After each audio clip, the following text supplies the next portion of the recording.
नमस्कार, मैं प्रिया। आज है 9 जनवरी। चले जानते हैं बिहार की 25 बड़ी खबरों को।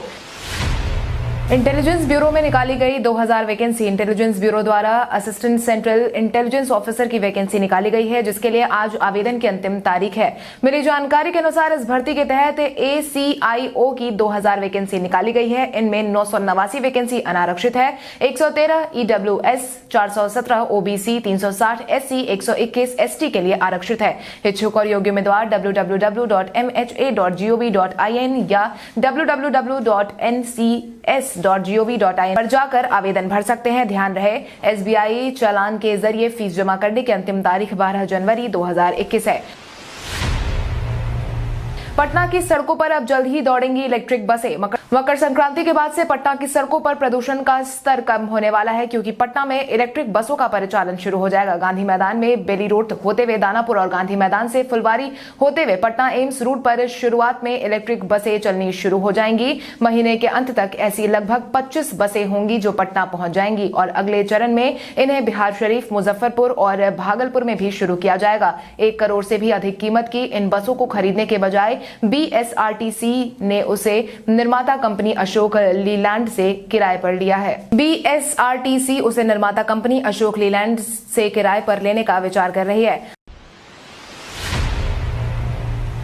जहानाबाद की बराबर की गुफाओं में आपको देखने को मिलेगा बहुत कुछ खास। जहानाबाद की बराबर की गुफाओं में आपको देखने को मिलेगा बहुत कुछ खास। यह गुफाएं जहानाबाद जिले के मखदूमपुर ब्लॉक में स्थित है। मौर्य काल से संबंध रखने वाली ये गुफाएं लगभग 322 से 185 ईसा पूर्व पुरानी है। बराबर गुफा के पास एक अन्य गुफा भी स्थित है, नागार्जुनी गुफा, जो बराबर गुफा से लगभग 2 किलोमीटर की दूरी पर स्थित है। ये 3 गुफाओं का समूह है और बराबर गुफाएं 4 मुख्य गुफाओं का एक समूह है। दोनों ही गुफाएं एक ही समय की है, इसलिए इन्हें एक साथ सतघर के रूप में जाना जाता है। चट्टान को काटकर बनाई गई इस प्राचीन गुफा में सीधे मौर्य वंश के काल में हमें ले जाती है। बराबर पहाड़ी पर मुख्यतः 4 गुफाएं हैं: लोमस ऋषि गुफा, सुदामा गुफा, करण चौपर और विश्व जोपरी एवं नागार्जुन की जो 3 गुफाएं हैं वे हैं बापियों का कुभा गुफा, वादिथी का कुभा गुफा और गोपी गुफा। ट्रेन किराया वापसी नियम की रियायती अवधि में रेलवे ने किया विस्तार। कोरोना के माहौल में यात्रियों की सुविधाओं को ध्यान में रखते हुए नियम की रियायत अवधि में विस्तार करने का निर्णय लिया गया है। इस बाबत रेलवे ने रद्द की गई सभी नियमित ट्रेनों के लिए जारी की गई आरक्षित टिकट के रिफंड नियमों में एक बार फिर से रियायत देने का मन बना लिया है। यात्रियों की सुविधा को ध्यान में रखते हुए ट्रेन परिचालन स्थगित होने की घोषणा के पहले नियमित ट्रेनों को आरक्षित टिकट बुक करा चुके यात्रियों की सुविधा दी गई थी। इस क्रम में 21 मार्च से 31 जुलाई 2020 तक की यात्रा अवधि वाले आरक्षित टिकट के फुल रिफंड के लिए टिकट वापसी के नियमों में रियायत की समय सीमा में 3 महीने और की वृद्धि कर दी गई है। नर्सिंग में उत्कृष्ट काम के लिए बिहार की रंजू को मिला सम्मान। नर्सिंग में उत्कृष्ट काम करने के लिए इंडियन नर्सिंग काउंसिल ने सिवान जिले के भगवानपुर हाट प्रखंड के सामुदायिक स्वास्थ्य केंद्र की ANM रंजू कुमारी को साल 2020 का राष्ट्रीय फ्लोरेसेंस नाइटिंगेल अवार्ड से सम्मानित करने का फैसला लिया है, जिसकी सारी सूचना प्रदेश के सरकारी विभाग की तरफ से सिवान के सिविल सर्जन को दे दी गई है। आपकी जानकारी के लिए आपको बता दें, वर्तमान समय में ANM रंजू कुमारी भगवानपुर हाट सामुदायिक स्वास्थ्य केंद्र के अंतर्गत खेड़वा स्वास्थ्य सेंटर पर तैनात है। बिहार में कोरोना के मिले 400 से ज्यादा मामले। स्वास्थ्य विभाग की तरफ से साझा की गई जानकारी के अनुसार बिहार में बीते दिन के पिछले 24 घंटे में कुल मिलाकर 492 मामलों की पुष्टि हुई है, जिसके बाद प्रभावितों की संख्या बढ़कर 2,55,926 पर पहुंच गई है। वहीं प्रभावित टॉप 3 जिलों की बात करें तो राजधानी पटना में 203 नए मामलों की पुष्टि हुई है। इसके साथ ही मुंगेर में 26 तो वहीं बेगूसराय में 27 मामले सामने आए हैं। अपनी जान की परवाह किए बगैर दूसरों को बचाने वाले अमित राज को किया जाएगा सम्मानित। अपनी जान पर खेलकर 3 लोगों को बचाने वाले अमित राज कई दिनों से सुर्खियों में बने हुए हैं। वहीं उनकी वीरता की चर्चा भी काफी ज्यादा हो रही है। अपनी जान गंवाने वाले अमित राज को बिहार में भी सम्मानित किया जाएगा। इसके साथ ही उन्हें मरणोपरांत वीरता पुरस्कार देने के लिए सैनिक स्कूल पुरुलिया के प्रचार ग्रुप कैप्टन जी प्रभार ने केंद्र सरकार की अनुशंसा की है। आपको बता दें, 3 दिसंबर को अमित ने अपने गाँव के 3 बच्चों को बचाने का काम किया था। सारण डीआईजी ने कई पुलिसकर्मियों को ऑन स्पॉट किया सस्पेंड। सारण डीआईजी का पदभार संभालते ही मनु महाराज अपने सिंघम अवतार में नजर आ रहे हैं। कमान संभालते ही लगातार थानों का निरीक्षण करना वो शुरू कर चुके हैं। इसी दौरान उन्होंने अपने पुराने अंदाज में डीआईजी मनु महाराज सुबह सुबह अपने आवास से पैदल दौड़ते हुए मुफस्सिल थाना पहुंचे, जिससे पुलिसकर्मियों में हड़कंप मच गया। वहीं इस बाबत मनु महाराज ने बताया है कि मैं लगातार विभिन्न थानों के निरीक्षण का काम कर रहा हूं। उसी दौरान घूमते घूमते हुए थाना पहुंच गया, जहां पहुंचने के बाद वहां पर ओडी पदाधिकारी ड्यूटी पर मौजूद नहीं दिखे और 6 पुलिसकर्मियों को ऑन स्पॉट सस्पेंड कर दिया गया है। बिहार के 38 जिलों में चला वैक्सीन का ड्राई रन। बिहार के 38 जिलों में बीते दिन दूसरे चरण का ड्राई रन संपन्न करवाया गया है। शुक्रवार को प्रदेश के 38 जिलों में दूसरे चरण का ड्राई रन शुरू हो गया था। सभी जिलों में 25-25 लोगों को टीके के डोज दिए जाने का काम किया गया है। पटना के पीएमसीएच, एनएमसीएच, पारस और खगौल में टीकाकरण का ड्राई रन किया जा रहा था। उम्मीद की जा रही है कि देश में कोरोना टीकाकरण अगले हफ्ते से शुरू होगा। इसके पहले सभी तैयारियों को ठोक बजाकर ठीक कर लेने के उद्देश्य से ड्राई रन किया जा रहा है। उम्मीद जताई जा रही है कि कोरोना के टीकाकरण का काम अगले हफ्ते से शुरू हो जाएगा।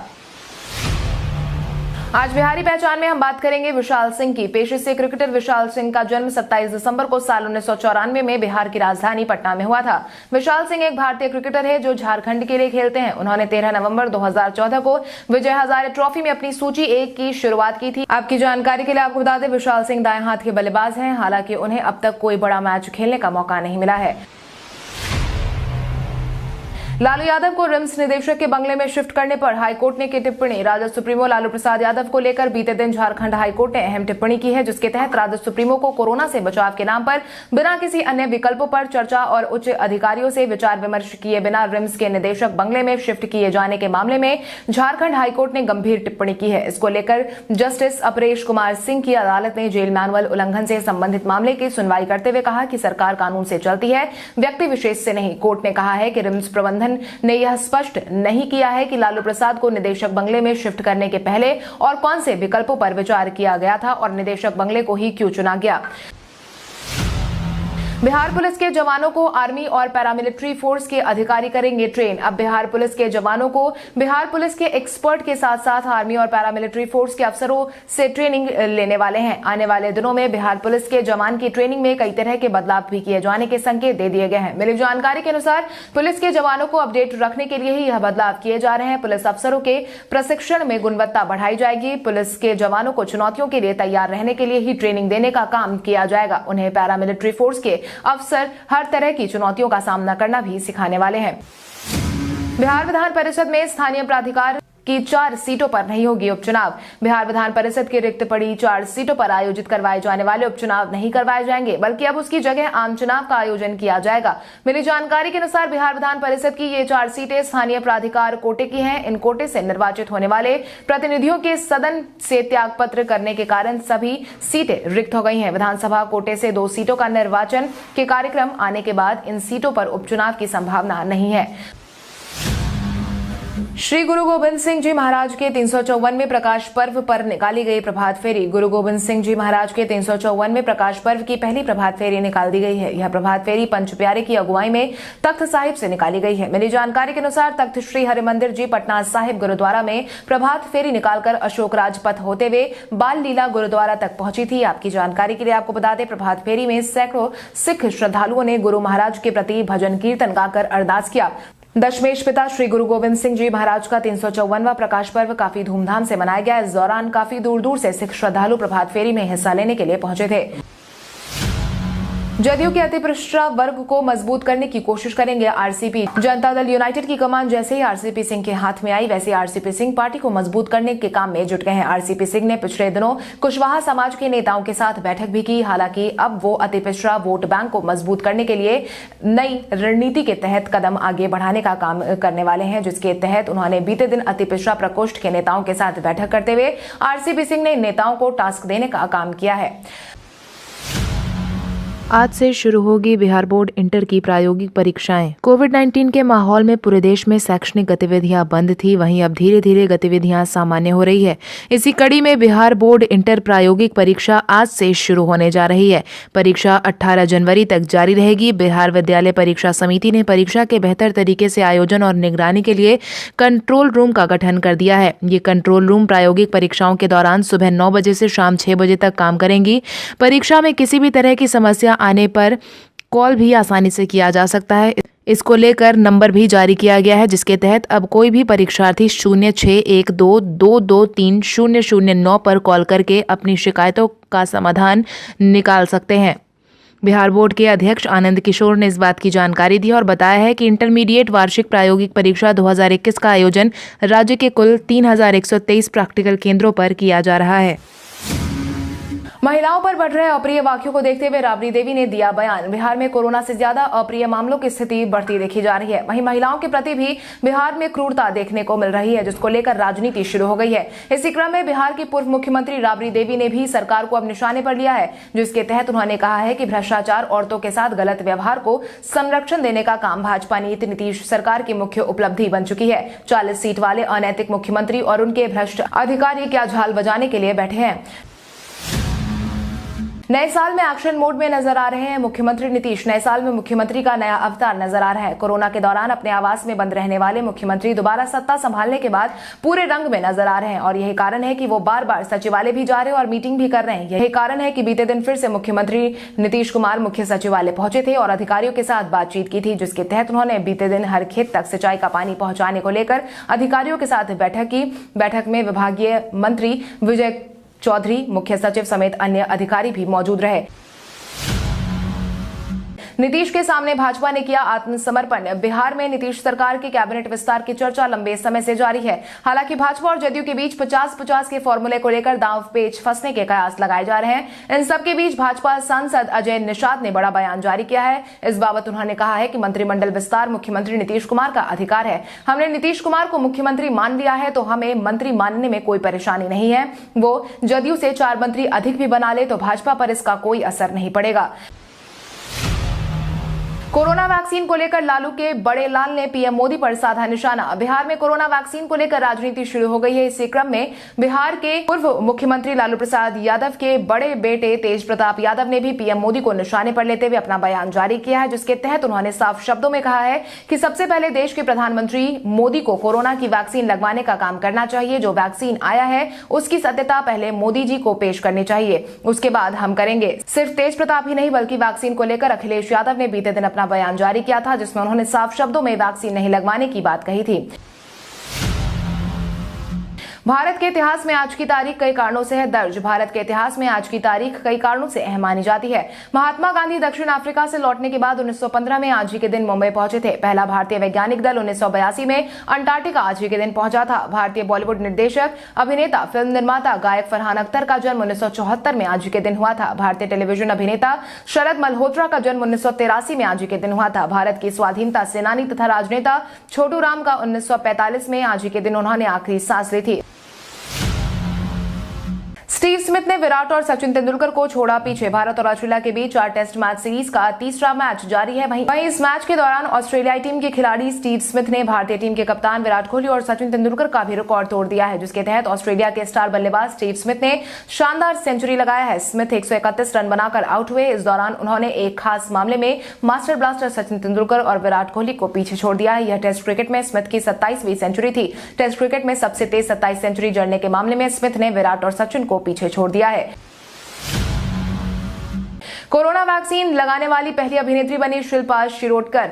इन दिनों पूरे देश में वैक्सीन मुहैया करवाने के लिए ड्राई रन चलाया जा रहा है। वहीं सेलिब्रिटीज की बात करें तो वो भी अब वैक्सीन की तरफ आकर्षित होते दिखाई दे रहे हैं। जानकारों की माने तो शिल्पा शिरोडकर ने वैक्सीन लगवाया है, जिसके बाद यह बॉलीवुड एक्ट्रेस वैक्सीन लगवाने वाली पहली सेलिब्रिटी बन गई है। मिली जानकारी के अनुसार उन्होंने दुबई में यह वैक्सीन लगवाया है, जिसकी जानकारी उन्होंने खुद सोशल मीडिया से साझा की है। कोरोना के माहौल में उनके इस कदम की भरपूर सराहना हुई है। इसको लेकर शिल्पा ने हाल ही में इंस्टा पर अपना एक तस्वीर भी साझा किया था, जिसमें वो मास्क पहने नजर आ रही थी और उनके बाह में एक छोटी सी पट्टी भी लगी हुई थी।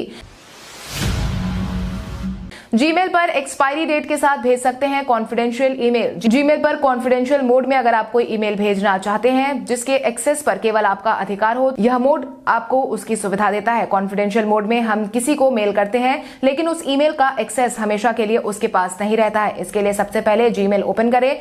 ईमेल भेजने के लिए कंपोज बॉक्स में जाएं, ऊपर की तरफ मोर ऑप्शंस पर जाएं और वहां कॉन्फिडेंशियल मोड पर क्लिक करें। कॉन्फिडेंशियल मोड ऑन करें, एक्सपायर होने की डेट, पासकोड और दूसरी चीजें डालें, उस ईमेल को डन करें।